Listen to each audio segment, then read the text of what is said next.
السلام عليكم ورحمة الله وبركاته. النهاردة هنعمل حلا بارد ومنعش بالجيلي والبسكوت. معايا باكو جيلي نضعه في طبق وعليه نصف كوب ماء ساخن وعليه ملعقة سكر،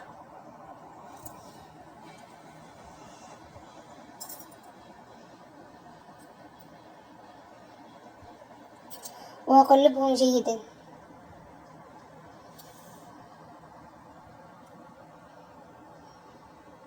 أضع عليه نصف كوب ماء بارد وأقلبهم جيدا، وأترك الجيلي يبرد في حرارة الغرفة.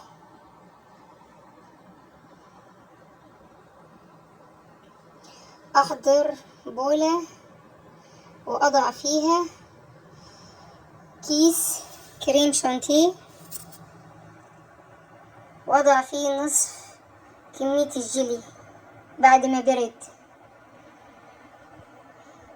ثم أضع كيس آخر من الكريم شانتيه وأضع باقي الجيلي وأضربه جيدا وأضعه في الثلاجة لمدة ساعتين.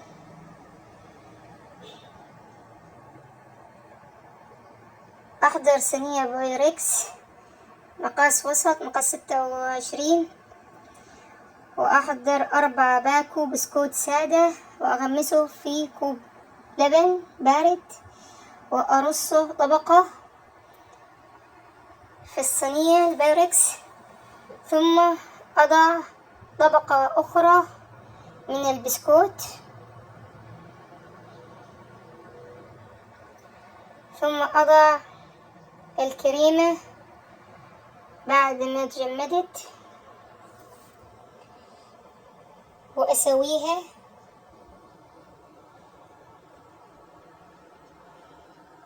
وأضعها في الثلاجة لمدة ساعة أو ساعتين.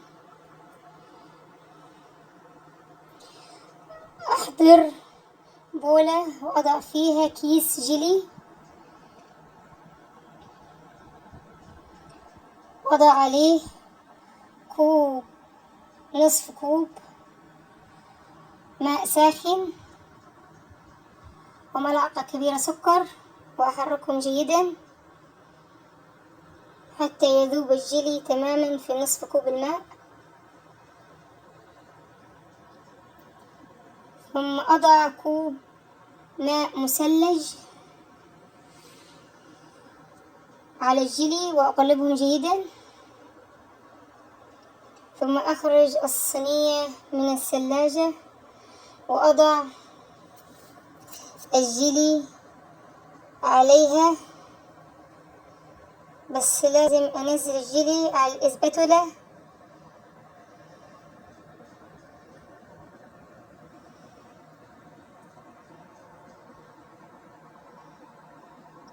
وضع الصينية ليلة كاملة في الثلاجة.